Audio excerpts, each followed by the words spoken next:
ઓમ સ્વામિનારાયણાય નમઃ. સ્વામિનારાયણ સ્વામીએ વાત કરી જે કર્મ વિપાક નામે ગ્રંથ છે તે મહારાજે વંચાવ્યો હતો.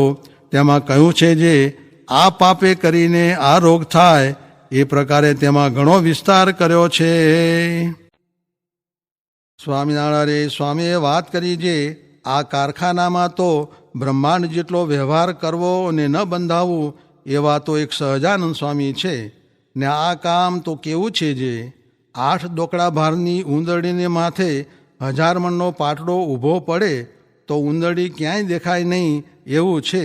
તે મહારાજે કહ્યું છે જે ગોપાળાનંદ સ્વામી ને મુક્તાનંદ સ્વામી તે પણ ઉતરતા જેવા રહે કે ન રહે.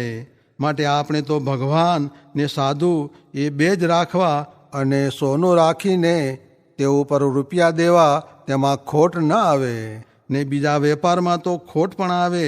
માટે આત્મનિષ્ઠા આદિ ગુણ છે પણ ભગવાન ને સાધુ જેવું કોઈ નથી.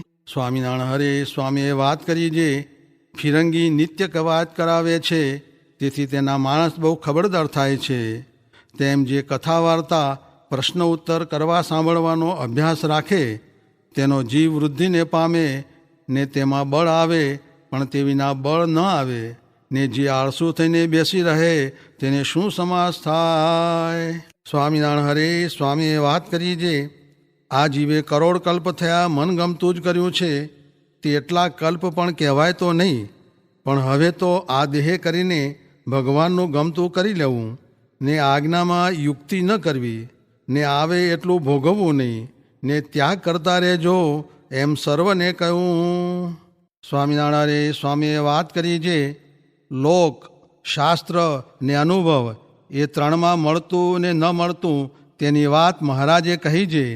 પરણીને સ્ત્રી રાખે તે ત્રણેયમાં મળતું ને વ્યભિચાર કરે તે લોકમાં ન મળે, હૈયામાં ન મળે ને શાસ્ત્રમાં ન મળે ને હૈયામાં સુખ ન રહે. તેમજ નાતમાં જમે તે ત્રણેયમાં મળતું ને વટલે તે ત્રણેયમાં ન મળતું એમ તપાસ કરવો તે વેદ પ્રમાણે વાત છે. સ્વામિનારાયણ સ્વામીએ વાત કરી જે સભાની વાત બહુધા લાગે નહીં એ તો એકાંતમાં પૂછવું સાંભળવું ત્યારે સમાસ થાય છે ને સમાગમ કરે તેનો સંગ લાગે ત્યારે તે સમાગમ કર્યો કહેવાય. તે જેમ પાણી લાગે છે એમ જ્યારે સંગ લાગે ત્યારે તેના તો અવયવ ફરી જાય ને સંગ તો કેવો છે તો એને લોભાધિક દોષ ન મૂકવા હોય તો પણ મુકાઈ જાય ને જો દોષ મૂકવા હોય તો પણ જો ઉતરતો સંગ થઈ જાય તો મૂળગા દોષ વધી જાય એમ સંગમાં રહ્યું છે. સ્વામિનારાયણ હરે સ્વામીએ વાત કરી જે 1 થી 50 માળા સુધી જો એકાગ્ર દ્રષ્ટિ રાખે તો સુખે ધ્યાન થાય નિકર સંકલ્પ થયા કરે. સ્વામિનારાયણ હરે સ્વામીએ વાત કરી જે નાગર ગવૈયા પાસે બતિયા તેરી શ્યામ સોહાવની આવે એ કીર્તન બોલાવીને વાતું કરી ને કહે જે આ કલાક લેખે લાગી બાકી બધી ખાલી ગઈ. તે ઉપર દ્રષ્ટાંત દીધું છે. એક ગામને પાદર પાવડિયામાં આયુષ્ય લખેલ કે કેનુક મહિનો, કેનુક 2 મહિના, કેનુક 6 મહિના ને કોકનું વરસ. તે એ ગામમાં એક બ્રાહ્મણ રહેવા જતો હતો. તે વાંચીને પાછો વળ્યો ત્યારે માણસે કહ્યું છે એમ નથી. આ તો જેણે આ ગામમાં જેટલી ઘડી ભગવાન ભજેલ ને ભગવાનની કથા વાર્તા સાંભળેલ તે બધી ઘડી ભેળી કરીને જેટલી થઈ તેટલી જ આવરદા પાવડિયામાં માંડી છે. કેમ જે બાકીની તો એળે ગઈ છે. એમ આપણે પણ એવું છે જે જેટલી ઘડી ભગવાન સંબંધી થયું એટલી જ ઘડી સાચું છે ને કામમાં, ક્રોધમાં, લોભાધિકમાં જેમાં જેટલી કસર અહીં રહેશે તેટલી ક્યાંક ટાળ્યા પછી ધામમાં જવાશે. સ્વામિનારાયણ હરે સ્વામીએ વાત કરી જે મુંબઈ જાય તો સત્સંગ થોડો ગાશે ને તેથી મોસંબી જાય તો વધુ ગાશે ને તેથી કાપકુરાન જાય તો સાબદો ઘાસી જાય. માટે ઘેર બેઠા રોટલા મળે તો વધુ સારું. આઘું જાવું નહીં ને શેર પાટણ સેવવા નહીં ને સુખ તો સત્સંગમાં જ છે. ત્યારે કોકે કહ્યું છે તમારી આજ્ઞામાં રહે તો?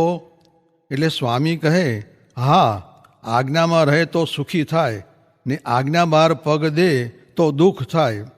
આજ્ઞા ને વચન એ બેમાં જ સુખ છે અને તેમાં મોક્ષ પણ રહ્યો છે. જુઓને, જાનકીજીએ આજ્ઞા બહાર પગ દીધો તો હરાણા ને એક કડિયો કરાચી ગયો. તે ભારે કમઠાણ ઉઠાવીને ₹15,000 ભેળા થયા.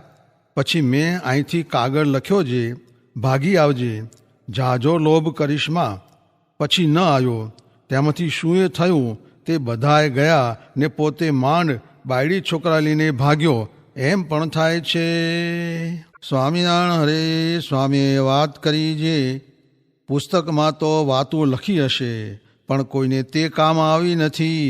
કાજે વચનામૃતની આખી પ્રતિઓ પાસે પડી રહ્યું ને વળી ભણેલા તે પણ સત્સંગમાંથી ગયા છે. સહજાનંદ સ્વામી મહારાજની જય, અક્ષર પુરુષોત્તમ મહારાજની જય, ભગતજી મહારાજની જય, શાસ્ત્રીજી મહારાજની જય, યોગીજી મહારાજની જય.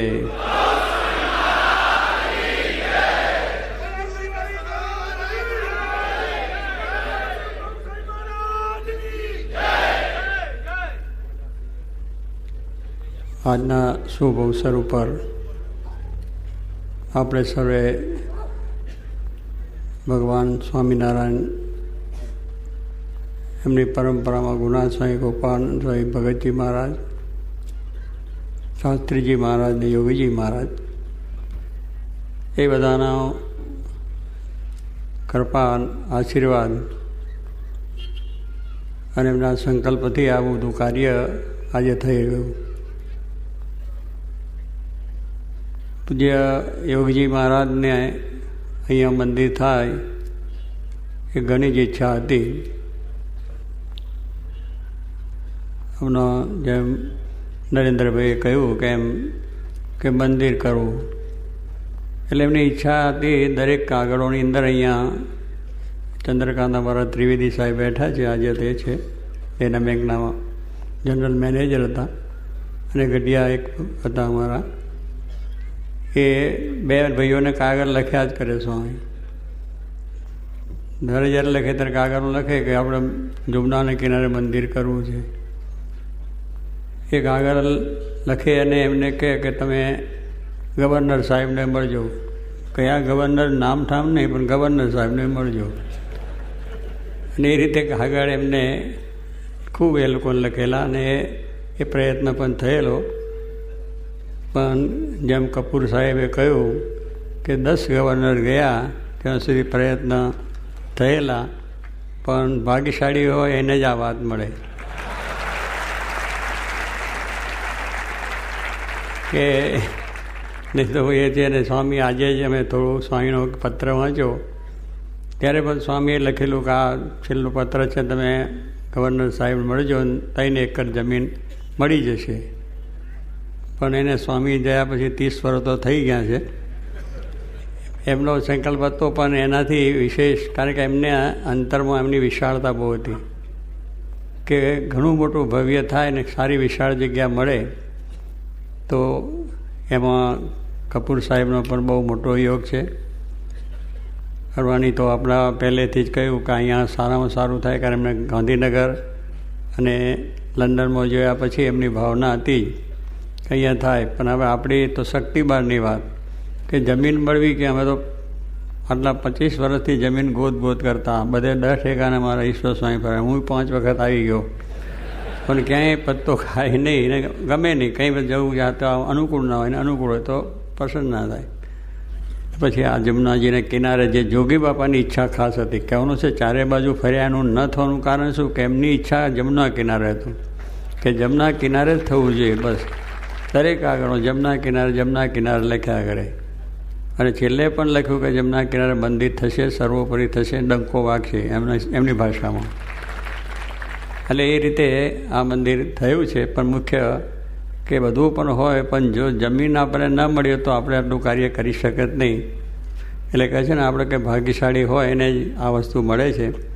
તો એ રીતના આજે આ સંકલ્પથી આપણું મંદિર થયું છે, અને કાર્ય પણ સારું સર્વોપરી થાય છે અને થઈ રહ્યું છે. હજુ મોટું કામ બાકી છે. એટલે કહેવાનું શું છે કે બધી રીતનું અનુકૂળ હોય તો પ્રભુ ભજાય. પ્રભુ ભજવામાં બધી રીતના અનુકૂળ આપણને હોવું જોઈએ.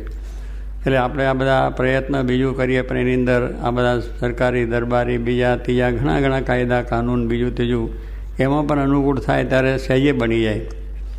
આપણે ઘણા પ્રયત્નો કરીએ પણ ભગવાનની ઈચ્છા જ્યારે થઈ ત્યારે બધું એટલું અનુકૂળ થઈ ગયું. લોકોનું અનુકૂળ થઈ જાય, ભગવાન ભજવાનું અનુકૂળ થાય, સ્થાનનું અનુકૂળ થાય. આ બધી જ છે કે બધું એવું હોય પણ સ્થાન એવું મળ્યું હોય કે ત્યાં કંઈ અનુકૂળ જ જાય માણસને જવાનું. આ તો બધી રીતે જ અનુકૂળ. ચારે બાજુ રોડ અને જમનાનો કિનારો અને ભવ્યતા બધી અનુકૂળ થઈ ગઈ છે. હરિભક્તોનો ઉત્સાહ પણ થયો અને આ રીતે આપણને જમીન પ્રાપ્ત થઈ ગઈ છે. એટલે જેમ કહ્યું એમ હનુમાનજીએ કે આ તો લાખો માણસો આવશે, જે આપણી સંસ્કૃતિ, આપણા જે સંસ્કાર અને એ બધી ભવ્યતા છે એનો જે દર્શન એનું જે આપણને થવું એ બહુ મોટી વાત છે. બહાર ઘણે ઠેકાણે લોકો જાય છે એટલે ત્યાં આગળ શું કે એક આપણી ભારતની ભવ્યતા છે, આપણી સંસ્કૃતિ છે, એ બહુ જ વિશાળ છે પણ આપણે એને સમજી શકતા નથી. એટલે આપણને જરા એનો મહિમા નથી. પણ જો એ મહિમા આપણને સમજાય તો પછી આપણે માટે એક બહુ મોટી મહત્ત્વની વસ્તુ બને છે અને એ થાય છે. એટલે કહેવાનું શું છે કે આટલી અંદર આજે આપણે ખૂબ સારો વિકાસ કર્યો છે. આપણે ભારત દેશની દુનિયામાંય થયો છે અને ભારતની અંદર પણ આપણે વિકાસ બધી રીતે કર્યો છે, દરેક ક્ષેત્રની અંદર. એટલે એ વિકાસ તો બધી રીતે થયો કે આજ માણસ ચંદ્ર ઉપર પણ ગયો છે, પાણીમાં પણ ચાલતો થઈ ગયો છે, રોડ રસ્તા થઈ ગયા, લાઇટો થઈ ગઈ, સગવડો થઈ ગઈ, ઉદ્યોગો થઈ ગયા. બીજી રીતે પણ આપણે ઘણા સારા વિકાસ કરી શક્યા છે. હજુ ઘણા કરવાના બાકી પણ છે, કારણ કે આ તો તંત્ર ચાલે છે એટલે વિકાસનું કાર્ય ચાલુ જ રહેવાનું છે અને એ જરૂર પણ છે. તો એ વિકાસનું કાર્ય પણ આપણે બધું કર્યું છે.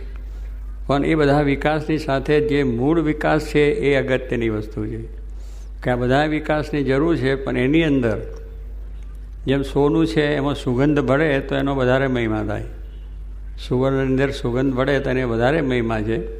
એમ આ બધો જે વિકાસ આપણે કર્યો, પણ એ વિકાસની અંદર આધ્યાત્મિક વિકાસ જો ભળી જાય, આધ્યાત્મિક વિકાસનું આપણને જ્ઞાન થઈ જાય, એ આપણા જીવનમાં આપણા આચરણમાં આવી જાય તો પછી આપણો વિકાસ થાય એટલે સુખ ને શાંતિ પ્રાપ્ત થાય.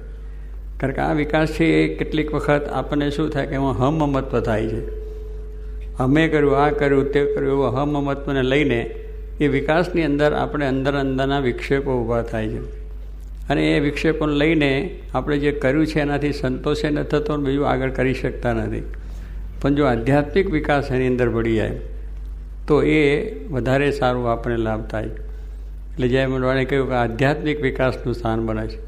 એટલે હજારો માણસો આવશે, જોશે, કરશે અને એના અંતરમાં એની પ્રેરણાઓ મળશે કે જેથી કરીને આપણું મૂળ શું વસ્તુ છે. કારણ કે આપણે મૂળ વસ્તુને જો ભૂલી જઈશું તો પછી ઝાડ કંઈ કામ આવવાનું નથી, સુકાઈ જવાનું. કારણ કે ઝાડનું મૂળ છે કે એનાથી વિકાસ થાય છે. મૂળ જો ના હોય તો ઝાડનું દાણા, પાંદડા, ફૂલ કશું આવે જ નહીં, સુકાઈ જાય અને બધું થઈ જાય. પણ મૂળ જો બરાબર મજબૂત હોય તો એનાથી પાણી લઈ, ખોરાક લઈને પછી બધો વિકાસ થાય છે. એમ આપણો આધ્યાત્મિક જેટલો આપણા જીવનનો વિકાસ થશે દરેક મનુષ્યોની અંદર, દરેક કાર્યોની અંદર અને દરેકની અંદર, તો એનાથી આ બધું જબરદસ્ત કાર્ય થાય. એ પછી આપણે રાષ્ટ્રીય કામ હોય, સામાજિક કાર્ય હોય કે પછી આપણા કૌટુંબિક જે કાર્યો હોય કે આપણા ધર્મના કાર્યો હોય, એ બધાની અંદર આ એક અગત્યની વસ્તુ છે. અને એટલા જ માટે ભગવાનને વિશેની શ્રદ્ધા એ બહુ મુખ્ય વસ્તુ છે.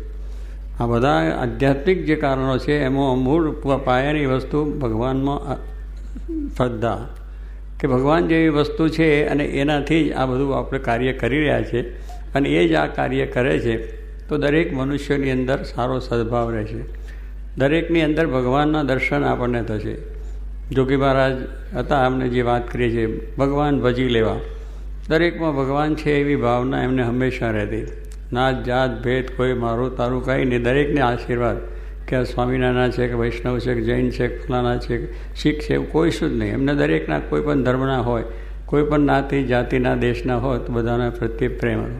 કારણ કે એમને દરેકમાં આત્મવત સર્વભૂતેષુ કહે જેમ આત્મામાં દરેકમાં ભગવાન છે એવી જ્યારે દ્રષ્ટિ પ્રાપ્ત થાય છે ત્યારે પછી માણસની અંદરના જે અમુક આગળ બાહ્ય ભેદભાવો છે એ દૂર થાય અને દરેકના પ્રત્યેનો પ્રેમ થાય છે અને એ પ્રેમ થવાથી માણસોને સુખ શાંતિ પણ પ્રાપ્ત થાય છે.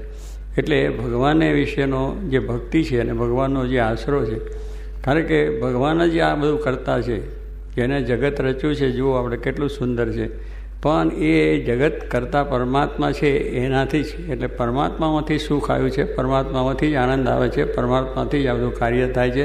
આપણે પણ જે છે એમાં પણ બેઠા છે ભગવાન તો છે. એક તત્વ આની અંદર ન હોય તો કશું ના થાય. નરસિંહ મહેતાએ કહ્યું, જ્યાં સુધી આત્મતત્વ ચીન્યો નહીં ત્યાં સુધી સાધના સર્વ જૂઠી. નરસિંહ મહેતાએ કહ્યું કે જ્યાં સુધી તમે તમારા આત્માને ઓળખ્યો નથી, પરમાત્માનો મહિમા સમજ્યા નથી, ત્યાં સુધી તમારી બધી સાધનાઓ, તમારા બધા કાર્યો છે એ તમને અપૂર્ણ લાગશે. એ ઘણા આગળ વધ્યા હશો તો પણ અપૂર્ણ લાગશે. પણ જો એ આત્માનું પ્રગટને એ વસ્તુનું જ્ઞાન થશે તો પછી તમે પૂર્ણ થશો. પછી તમને કોઈ અપૂર્ણ વસ્તુ નહીં લાગે, મને મળી ના મળી, મારું આ ના થયું, કશું બધું જ તમને શાંતિ થઈ જાય. એવું આપણું જે જ્ઞાન છે, ભગવાન શ્રીજી મહારાજ આ પૃથ્વી પર આવ્યા અને એ જે જ્ઞાન પોતે લઈને આવ્યા છે અને એ આપણા માટે પણ એમને એ જ વાત કરી જે નરસિંહ મહેતાએ કહ્યું કે નિજાત્માનમ બ્રહ્મરૂપમ દેહત્રય વિલક્ષણ. પોતાના આત્માને તમે બ્રહ્મરૂપ માનો. અને આ તરણ દેહ થકી આત્મા નોખો છે, શરીર દેખાય છે પણ શરીરમાં રહેલો જે આત્મા છે એક નોખો છે. અને એ આત્મા વચ્ચે જ આ બધું કાર્ય, પરમાત્મા વચ્ચે જ કાર્ય થઈ રહ્યું છે. એવું જ્યારે જ્ઞાન થશે તો પછી તમને માયાનું આવરણ નડી શકશે નહીં અને કોઈ જાતનું એ થશે નહીં. એટલે એ આદેશ જે છે, ભગવાને ગીતામાં પણ અર્જુનને એ જ આદેશ આપ્યો કે સર્વધર્માન પરિત્યજ્ય મામેકમ શરણમ. અર્જુને કહ્યું તો આ બધું મૂકી દે. આ ત્યાં તારા મનથી માનેલું છે કે આનાથી મને સુખ થશે, આનાથી મને લાભ થશે, આનાથી મને દુઃખ થશે, આ બધું આમ છે તેમ છે, એ બધા બહુ ગીતામાં એને પ્રશ્નો કર્યા, ભગવાન ઉત્તર આપતા ગયા. છેવટે પછી કહી દીધું ભગવાન કે આ તું બધી વાત માથાકૂટમાં તારું પ્રશ્નો ચાલ્યા જ કરશે, અંત નથી, હું કહું એમ કર, મારો આશરો તું કર, કે તારું બધું જે માન્યતાઓ છે, જે તારા દુઃખો છે, તે તારા આવરણ બધા દૂર થઈ જશે. એવું અર્જુને છેવટે કહ્યું અને પછી અર્જુને હથિયાર ઉપાડી અને આ બધું મોટું કામ કર્યું છે, આપણે જાણીએ છીએ. અને આપણે જે અંદર રહેલી જે માયાનો આવરણ ભેદવાનો છે એ પણ ભગવાનના આશરા સિવાય કે આવા સાચા પુરુષના સમાગમ સિવાય થઈ શકતું નથી. એ જ્યારે એવા સાચે સંત મિલે કમી કાહુ રહી સાચી શીખવે રામ કીર્તોજી. જ્યારે એવા સાચા સંતો મળે છે, શ્રોત્રિય બ્રહ્મનિષ્ઠ, જે ધર્મ, જ્ઞાન, વૈરાગ, ભક્તિ અને આ પ્રમાણે અનેક ગુણોથી યુક્ત, ધન સ્ત્રીનો ત્યાગ, આવા સંતો મહારાજે બનાવ્યા. એવા સાચા સંતો જ્યારે મળે છે ત્યારે આપણને સાચું જ્ઞાન આપે છે, સાચું માર્ગદર્શન પ્રાપ્ત થાય છે અને તેનાનું સુખ થાય છે. એટલે ભગવાને એ પણ વાત એ ગીતામાં કહી કે દૈવી એશા ગુણમયી મમ માયા દુરિત્યા મામે એ પ્રપદ્યંતે માયા મહેતામ તરંતી. કે મારી માયા છે, આ મારું જે તમને દેખાય છે એ બધી માયા છે, એનો મોહ તમને થયો છે. એટલે છે તો ઝાંઝવાનું પાણી પણ છતાં મોહને લઈને અહમમત થાય છે, એને લઈને આ ઝઘડા થાય છે, વિક્ષેપો થાય છે, અશાંતિ થાય છે, દુઃખ થાય છે અને આ પ્રમાણે આપણને અશાંતિ છે. તો એ કહ્યું કે આ માયાની અંદરથી તરી શકાશે નહીં. તું તારા ગમે એટલા પ્રયત્ન હજુને કરશે, ગમે તેટલા તું સાધન કરીશ તો તું એનાથી તરી શકીશ નહીં. પણ આ રીતે તો મામે એ પ્રપદ્યંતે, તું મારે શરણે જાઓ અને એવું કહે એમ કર તો તારું બધું કામ થઈ જશે, માયાનું આવરણ જતું રહેશે અને શાંતિ થશે. તો આ એક ગીતાનો પણ આદેશ છે. ભગવાન શ્રીજી મારે કહ્યું કે જેવો હું સત્સંગે કરીને વશ થઉં છું એવા કોઈ સાધને વશ થતો નથી. કે તપ કરો, વ્રત કરો, દાન કરો, પુણ્ય કરો, બધા ઘણા સાધનો કરીએ. હવે એમાં આપણને શું થાય છે, કરીએ ખરા પણ એનો અભિમાન આવે. તપ કર્યું તો મારા જેવો તપસ્વી નહીં, આજે મેં આ વ્રતો કર્યા મારા જેવો નથી, મારા જેવો દાનેશ્વરી નથી. એટલા બધા શુભ કાર્યો છે પણ એમાં અભિમાન જ્યારે આવે છે ત્યારે એનું ફળ કંઈ મળતું નથી. એટલે ભગવાને કહ્યું છે જે મારા કે સત્સંગે કરીને, એટલે આપણે જો સત્સંગ એટલે સાચા પુરુષો, જે સત્પુરુષો જેને આપણે કહીએ છીએ, જે થઈ ગયા છે આપણા ભારતની અંદર.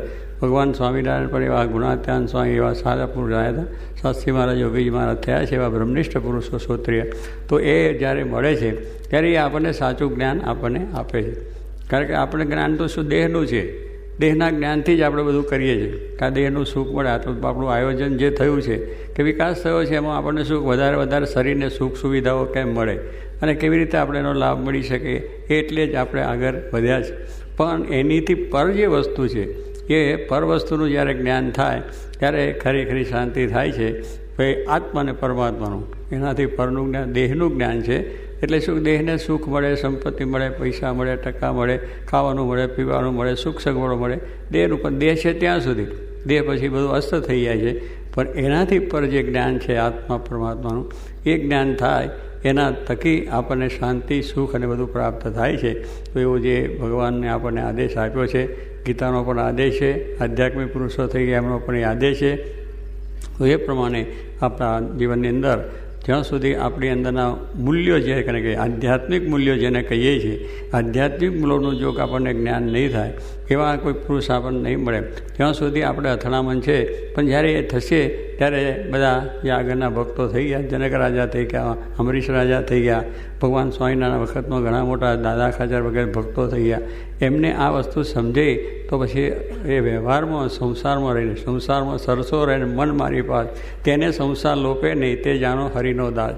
જે ભગવાનનો દાસ થયો છે, ભગવાનના સ્વરૂપનું જ્ઞાન થયું છે, પ્રતમા થયું છે, એને પછી આ સંસાર લોપી શકતો નહીં. ભલે સંસારમાં રહે તો પણ સંસારની કોઈ અસર એને થાય નહીં, મોહ મમતા ના થાય, મારું તારું ના થાય. કેવળ ભગવાનનું કામ સમજી અને આ જગતનું કલ્યાણ કેમ થાય, સર્વનું કલ્યાણ કેમ થાય, એવી શુભ ભાવનાઓ એની અંદર પ્રગટ છે અને એ કાર્ય થઈ જાય છે. તો એવું જે આપણું આધ્યાત્મિક છે એટલે વિકાસ છે. પણ આ વિકાસમાં જો પાછો આ વિકાસ ભળે આપણો આધ્યાત્મિક વાત, તો બધી રીતે સુખ શાંતિ થાય. તો એ પ્રમાણેનું કાર્ય એ બધા પુરુષો કરી ગયા છે. કાશી મહાયોગીનું એ કાર્ય છે અને આ માટે અહીંયા આગળ આવું જે સ્થાન થયું છે એમાંથી ભગવાન દરેકને એવી પ્રેરણા આપે, આખી દુનિયામાં શાંતિ થાય, આપણા ભારતની અંદર પણ ખૂબ પ્રકારે આપણને બધાને બળ મળે. આવું આધ્યાત્મિક, આવું ધર્મનું જ્ઞાન એકબીજાના અંદરના આપણા જે કંઈ સારા વિચારો છે એ મળીને આપણે ભારતનો સારી રીતનો વિકાસ કરી શકીએ અને સારામાં દેશ આપણો જે મૂલ્યો છે જેનાથી આપણે અનેકને પ્રેરણાઓ આપતા હતા કે બીજાને આપણે એ વાતને સમજાવતા હતા, એવું પાછું આપણા ભારતની અંદર દરેકની અંદર થાય, દરેક વ્યક્તિની અંદર થાય એવું જ્ઞાન છે શાસ્ત્રોનું.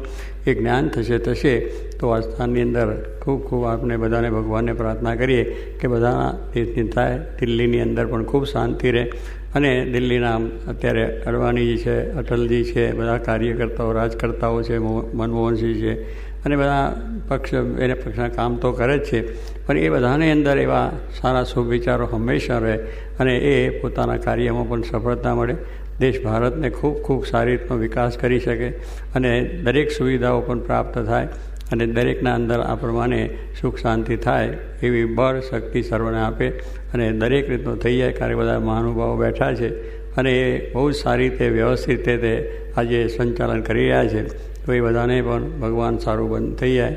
સંઘવી સાહેબે જેમ કહ્યું એમ એ પણ એમના ઊંચા વિચારો છે અને આ પ્રમાણે બધા જે બધા ભાઈઓ છે એમને પેલા વળી બહુ સારું આમ લંડનથી આવ્યા, એમને તો બહુ સારો વિચાર આપણને આપ્યા કે આપણે આ દેશમાં તો કહીએ એટલું લાગે પણ પરદેશમાં આવીને વાત કરી ગયા. એટલે એમનું અડવાણીજી આપણને સ્પષ્ટતા કરી કે ભાઈ આ તો પેલી છે, પણ આ તો આધ્યાત્મિક તો અહીંયા જ છે કે જેથી કરીને આપણને સારું જ્ઞાન, સારી વસ્તુ પ્રાપ્ત થશે તો એનો વધારે વિશેષ લાભ થાય. ભગવાન સર્વને સુખ સંપન્ન આપે, શાંતિ રહે અને દરેક કાર્યમાં આપણને સફળતા મળે એ જ પ્રાર્થના.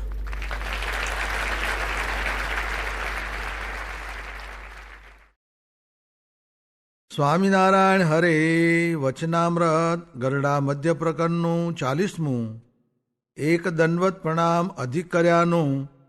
સ્વામિનારાયણ હરે સંવત 1880 આસો વદી ત્રીજને દિવસ શ્રીજી મહારાજ શ્રી ગરડા મધ્યે દાદા ખાચરના દરબારમાં પોતાના ઉતારાને વિશે વિરાજમાન હતા.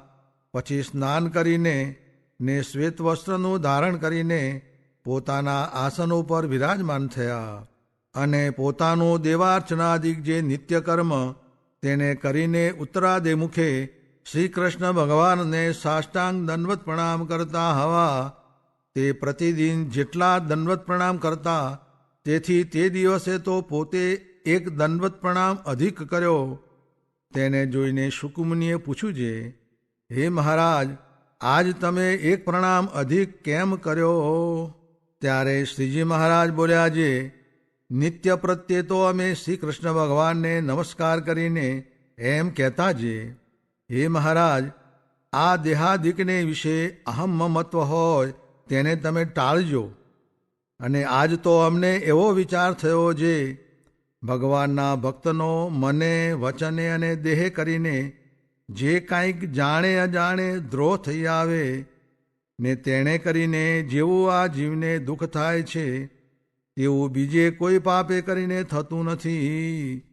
માટે જાણે અજાણે મને વચને દેહ કરીને જે કાંઈ ભગવાનના ભક્તનો દ્રોહ બની આવ્યો હોય તેનો દોષ નિવારણ કરાવ્યા સારું એક પ્રણામ અધિક કર્યો.